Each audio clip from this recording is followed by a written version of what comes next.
Hola amigos y bienvenidos una vez más a este estudio bíblico. Les quiero dar las gracias por estar ahí, les quiero animar a que continúen aprendiendo más del Señor a través de su palabra. Ella es la guía, es el lucero que puede iluminar sus vidas y pueden mostrarle a Cristo, el Salvador de la raza humana y el que desea que ninguno perezca, sino que todos vengan al entendimiento de su salvación y puedan recibir esa vida eterna que le pertenecía a Él y que nos la ofrece a nosotros. Él llevó nuestra muerte. Nosotros, si así lo deseamos, podemos llevar su vida y su vida eterna y poder reinar con Él. Esa es su esperanza. Eso es uno de los mayores motivos por los cuales llegó aquí, a esta tierra. Bien, en el día de hoy traemos un título que dice lo siguiente: más allá del perdón. Y cuando hablamos de más allá del perdón, a muchos de ustedes la primera cosa que le puede llegar a la cabeza es: he llegado a un punto en mi vida, a un pecado en mi vida o a una situación en mi vida en que estoy más allá del perdón de Cristo. Pues bien, el estudio de hoy no se trata de eso. No se trata de más allá del perdón en ese concepto. Pero déjeme un segundito aclarar este concepto de he ido más allá del perdón de Cristo. Cristo ha bajado hasta lo más bajo para rescatarte a ti. Tú no has ido más allá del perdón de Cristo. Cristo puede bajar hasta lo más bajo que existe. De hecho, simplemente para bajar, para salvar a un pecador, ha tenido que bajar a lo más bajo. Él no ha bajado más por ti de lo que ha bajado por mí. Él no baja más por una persona que está involucrado en un crimen de lo que ha tenido que bajar por alguien que paga sus impuestos y es un ciudadano honrado. Por todos, Él ha tenido que bajar a lo más bajo. Para todos, Él se humilló. No hay diferentes medidas a la hora de la salvación. El Señor habla de su salvación como un concepto en el cual no hay escaleras. En el tabernáculo del desierto y en el templo de Jerusalén se prohibía poner escaleras para llegar al altar de sacrificio, el altar donde encontraba el pecador perdón. Eso de andar subiendo escaleras en penitencias, eso va en contra de Dios, va en contra del plan de salvación. Dios no te mira a ti y mira al vecino que anda involucrado en negocios oscuros y te mira a ti y te dice, bueno, tú estás en el escalón número 2, pero el otro todavía no ha subido ningún escalón. No. La salvación de Cristo está tan accesible y tan cerca para todos nosotros. No hay escaleras para llegar a Cristo. Cristo es la escalera. Así que quería, antes de comenzar con el estudio de hoy, aclarar ese concepto. No hay nadie que esté tan alejado de Dios que Dios no le puede alcanzar con su mano y perdonarle, si así esa persona lo decide. Así que ánimo y sigue viendo estos programas, escuchando los mensajes, porque por encima de todo, la fe viene del escuchar. Mantén la televisión encendida y ponte a cocinar o ponte a hacer las tareas de la casa, pero que la voz en la televisión siga impregnando el ambiente de tu hogar. Y según observas diferentes programas, esa fe va a aumentar, porque la fe aumenta por el escuchar. En el día de hoy traemos el concepto de más allá del perdón. Y el concepto que vamos a indagar es el siguiente. Muchas personas que han escuchado mensajes que yo he predicado o he presentado públicamente en diferentes lugares, me vienen y me dicen, Óscar, yo entiendo que yo como cristiano tengo que perdonar. O yo entiendo que hay un Dios en el cielo y que me dice que esas cargas de odio, rencor, resentimiento, pena por lo que ha pasado, no son buenas para mí. Yo entiendo que el tener ese malestar con mi ex, o con mi ex marido, o con mi ex mujer, esos sentimientos de resentimiento, etcétera, no son buenos. Y yo entiendo que tengo que pedir perdón o que tengo que perdonar. Ambas cosas a veces van unidas. Y de hecho, Óscar, te digo que yo he perdonado. Y he seguido las instrucciones que tú nos has ido presentando en los seminarios, o en charlas que hemos escuchado, o en audios que hemos escuchado, o en programas televisivos que hemos escuchado. Yo he ido siguiendo cada una de las cosas y he llegado al punto en que he perdonado y puedo decir al Señor, Señor, en lo que yo entiendo, he perdonado a todo el mundo. En lo que yo entiendo, estoy ahora en una época en mi vida en la que estoy orando por todo el mundo, incluso aquellos que me hicieron daño. Pero aún y todo, todavía hay algo en mi corazón. Y no puede ser el perdón, porque yo he perdonado, Señor. ¿Qué es? Bueno, es el último paso. Es el paso más allá del perdón. El paso que completa un círculo. Si tú has llegado a la situación en la cual el Señor te ha convencido de tu pecado, ese pecado que está en ti porque tienes un resentimiento en contra de alguien que hizo algo en contra tuya. Si tú has llegado a un convencimiento de que ahora el camino de justicia es llevarte a bien y pedir perdón o perdonar, con eso no estoy diciendo que esa persona se tiene que convertir en tu mejor amigo.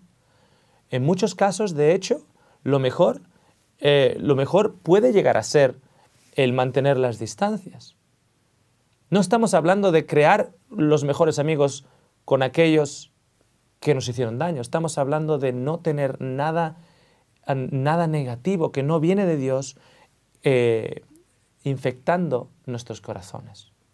Y si las circunstancias lo permiten y esa persona puede ser totalmente restaurada en nuestras vidas físicas, alabado sea el Señor. Pero si las circunstancias son tales que es mejor mantener las distancias, pues esas son las circunstancias que hay. Pero en ti no hay ningún tipo de resentimiento. En ti, de hecho, hay una oración por esa persona, para la salvación de esa persona. Y tú has llegado a ese punto, pero a pesar de que el daño que se te hizo fue un daño grande.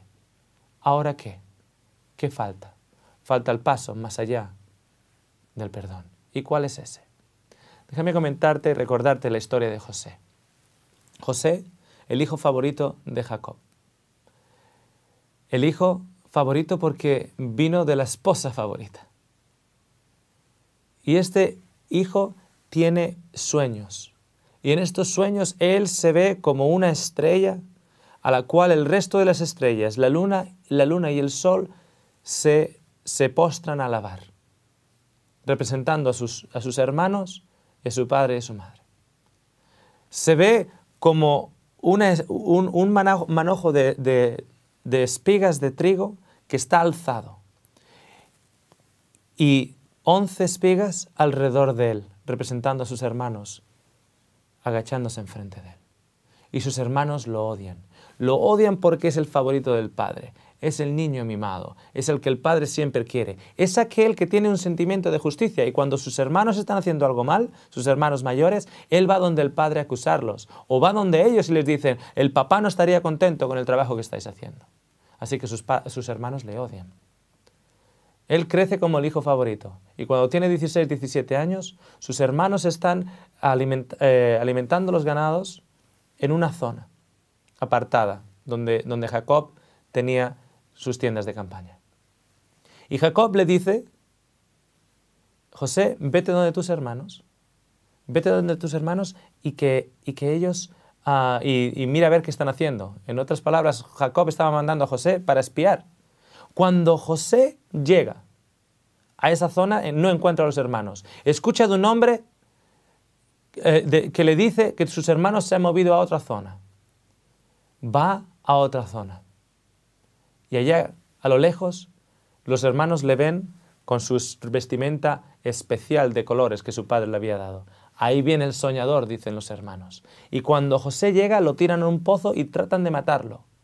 Al cabo de un tiempo piensan nuevamente y dicen, ¿para qué matarlo si podemos sacar dinero? Y cuando ven una caravana de ismaelitas, lo venden como esclavo para Egipto. Piensa un momento. Retrocede un poquito en la historia. Imagínate que José está de camino a la primera zona donde cree que sus hermanos están y se dobla el pie. Y cuando trata de caminar, se da cuenta que le va a doler mucho y que todavía tiene mucha distancia para ir donde sus hermanos. Y como le duele el pie y lo tiene hinchado, se da la vuelta y en lugar de caminar hacia donde sus hermanos, camina de vuelta a la casa. No hubiese sido vendido a Egipto. Imagínate que llega a ese lugar, sus hermanos no están y ese hombre no es capaz de saber dónde sus hermanos han ido. José se da la vuelta y regresa a la casa. No hubiese sido vendido. O a lo lejos, cuando le ven los hermanos, el hermano mayor, Rubén, dice, si le matáis a él, me vais a tener que matar a mí. Porque yo en el momento que lleguemos a la casa, yo le voy a decir al papá lo que habéis hecho. Lo tiran al pozo. Cuando lo tiran al pozo, Rubén podría haber venido y sacarlo. No lo saca. Llegan los ismaelitas. Los ismaelitas eran primos de los israelitas. Y llegan los ismaelitas y ven que sus primos están tratando de vender al hermano. Y los ismaelitas le podrían haber dicho, Dios podría haber inspirado a los ismaelitas y haberles dicho, ir a donde Jacob y avisarle lo que están haciendo. Pero no lo hacen. Si yo le voy a dar opciones a Dios de qué cosas hubieran podido ser más efectivas, yo hubiera podido darle a Dios 20, 30, 40 sugerencias. Si yo soy José y estoy de camino a Egipto, vendido por mis hermanos, adoptado por mis primos y luego revendido en Egipto, yo podría haber dicho, Señor, yo te doy 20 opciones y a través de esas opciones yo no estaría aquí. Me podría haber doblado el pie, me podría haber perdido.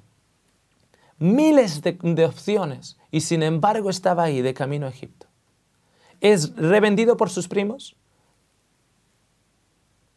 y comienza a trabajar para un noble egipcio, Potifar. El Señor bendice y le hace prácticamente gerente de todas las propiedades de Potifar. Pero como era un joven, la esposa de Potifar, que era un poquitito abeja de ir en flor, pone sus ojos sobre José. Y al ser esclavo, ella se cree que tiene autoridad sobre él. Y trata de engatusarlo para que se acueste con ella. Pero resulta que José es un joven que tiene principios de justicia. Y la evita. Y la evita, y la evita, y la evita. Pero ella le sigue y le sigue y le sigue. Entra él en la casa y no hay nadie en la casa. Y como no hay nadie en la casa, ella toma ventaja. Trata de acostarse y le pide a él que se acueste con ella. Él dice, yo no puedo pecar en contra de Dios de esta manera. Y cuando sale corriendo, deja su manto atrás. Remobina un poquito la historia. José podría haber entrado en la casa con otros testigos. José podría haber puesto otras medidas en ese momento. Ella se podría haber tropezado. Ella podría haber estado con otras doncellas que anularan la acusación que posteriormente ella iba a poner en contra de José. José podría haber puesto unos escoltas, porque él era el esclavo líder, él era el que manejaba toda la propiedad. Podría haber puesto unos escoltas que le siguieran continuamente, noche y día, para no darle coartada a esa señora. Esa señora llama a su esposo y dice, este hebreo trató de abusar de mí. Mentira, pero no había testigos. Si yo soy José, cuando fui enviado a la cárcel, acusado de haber tratado de acostarme con una esposa judía, o sea, con una esposa egipcia, yo le podría haber dado a Dios 20 otras situaciones en las cuales me hubiera prevenido de yo acabar en la cárcel. Tú sabes que cuando un esclavo trataba de acostarse con una egipcia, si había una acusación tal, la pena era la muerte. Pero sin embargo, el esposo Potifar no mata a José, lo mete en la cárcel. Y en la cárcel mejor de egipcio. La cárcel donde van aquellas personas nobles o personas que han tratado de atentar contra la vida de Faraón. Y la Biblia nos dice que José ve la misericordia de Dios. El hecho de que él no esté muerto, se está dando cuenta que Dios tiene un plan. Que tal vez tiene un plan, que las 1000 opciones que José tiene no son válidas para Dios. Porque Dios tiene una opción mejor. ¿Mejor y ha sido vendido? ¿Mejor y está en la cárcel? ¿Mejor que las otras 1000 opciones que yo le puedo dar? Dios tiene en consideración unas dimensiones que el ser humano no tiene. Y si bien es verdad que hay maldad en este mundo y esa maldad es causada por Satanás, Dios permite ciertas cosas. ¿Y por qué permite ciertas cosas? ¿Por qué ha permitido el mal en nuestras vidas? ¿Por qué lo permite? A José se le saca de la cárcel. El faraón ha tenido una visión. En esa visión, en ese sueño, ve 7 vacas bien gordas saliendo del Nilo y luego 7 vacas bien escuálidas. Tiene también 7 manojos de espigas, bien frondosos, bien hermosos, y luego 7 que están decaídas. Y José interpreta el sueño. Vienen 14 años delante de nosotros, 7 de ellos de plenitud, 7 de hambruna. Necesitas a alguien, faraón, que pueda almacenar el grano por esos 7 años, porque si no, los 7 años de hambruna, toda la nación va a perecer. Y el faraón dice, qué mejor que tú, José, que nos has podido descifrar el sueño. Al segundo año, la hambruna ya ha llegado por todo el Oriente Medio. Y los hermanos de José tienen que ir a Egipto. Y cuando tienen que ir a Egipto, se arrodillan enfrente de José, como el sueño. Y le piden pan, pero no reconocen a José. Y José pide que su último hermano, el hermano Benjamín, venga con ellos. Y cuando ya Benjamín está allí, y el resto de sus hermanos, José se presenta a ellos y dice, yo soy José. En su corazón ha perdonado. Pero José caminó el paso siguiente, más allá del perdón. Lo encontramos en el libro de Génesis 45. El libro de Génesis 45, en versículo 4, José dijo lo siguiente a sus hermanos, acercaos a mí. Y ellos se acercaron. Y él repitió, yo soy José, vuestro hermano, el que vendisteis a Egipto. Ahora no os entristezcáis, ni os enojéis con vosotros mismos por haberme vendido acá.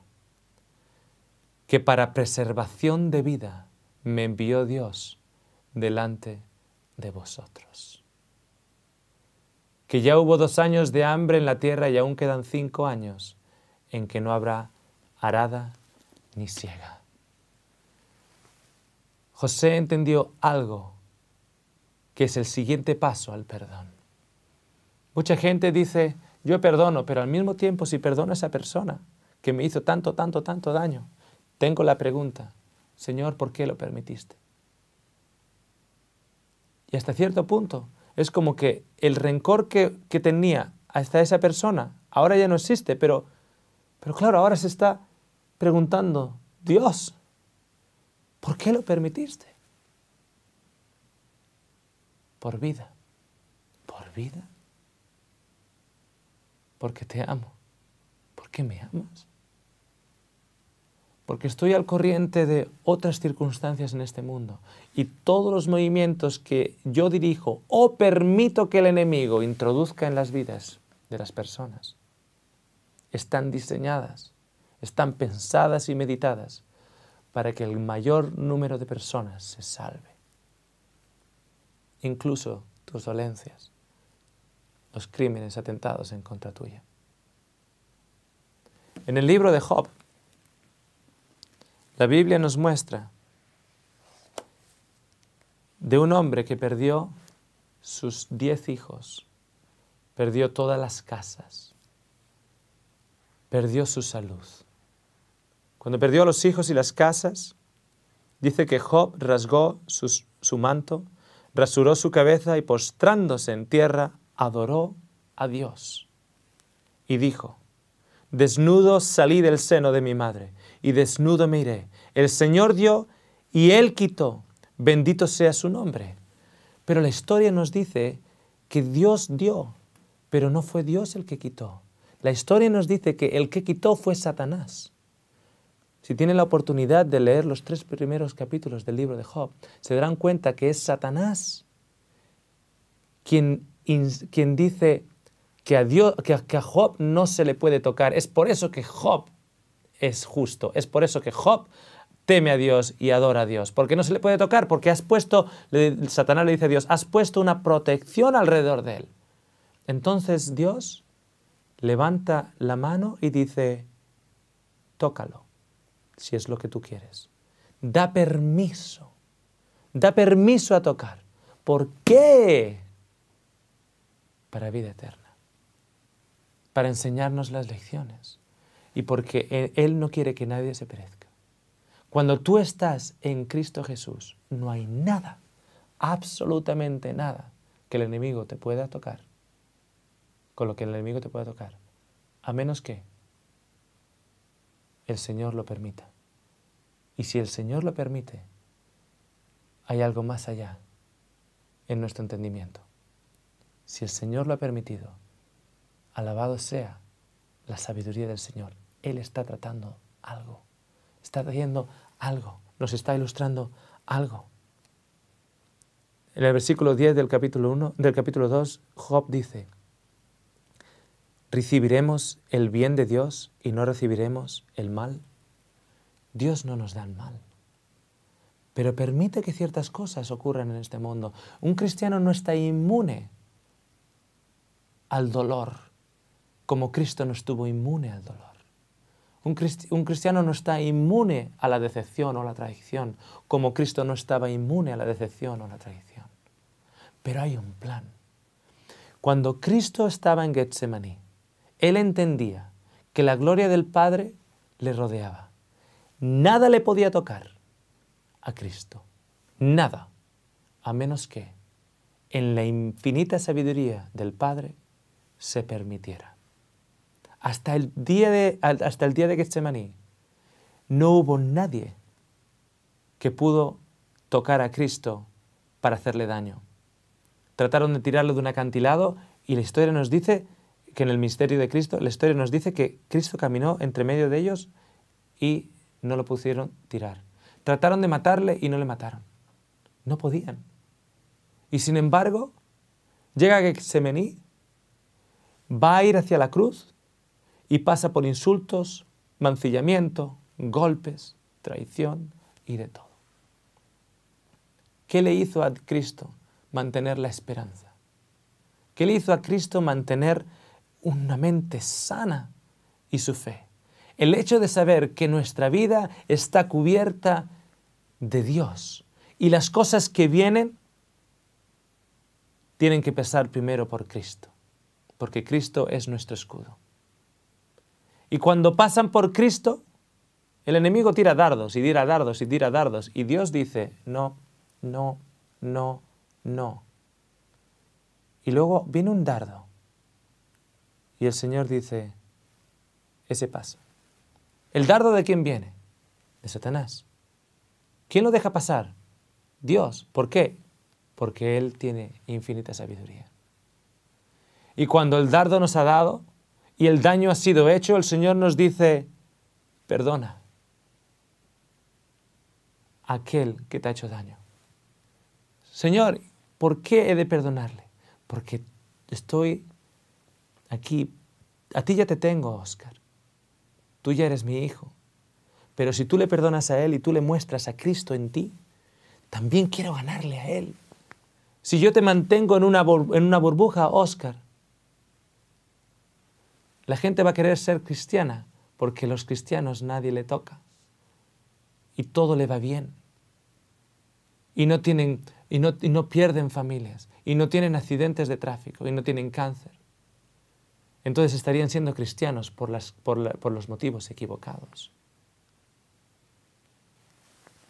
Entonces cuando un dardo viene y es mandado por Satanás a través de una persona, y yo perdono a esa persona, y yo les muestro a Cristo a esa persona, estoy al mismo tiempo repartiendo vida. Y lo que Satanás quería para mal, ahora resulta que Dios lo puede transformar para bien, para gloria suya. La Biblia nos dice que todo acabará bien para aquellos que aman a Dios y han sido llamados de acuerdo a su promesa. ¿Cuál es ese paso más allá del perdón? Cuando se ha permitido que una persona me haga daño, ¿cuál es ese paso? Después de que yo he perdonado a esa persona. Padre, gracias por la experiencia. Padre, gracias por todas las situaciones que han pasado en mi vida, que me han acercado a ti. Gracias porque a través de esas situaciones tú has tenido la oportunidad de usarme a mí para llegar a otros. Gracias, Padre. Un joven venía llorando después de escucharme hablar estas palabras y me decía, Óscar, ahora entiendo. Yo fui violado por primera vez a los 3 años por mi padre y por otro grupo de hombres que estaban en mi casa, borrachos. Tomé por primera vez cocaína a la edad de 8 años.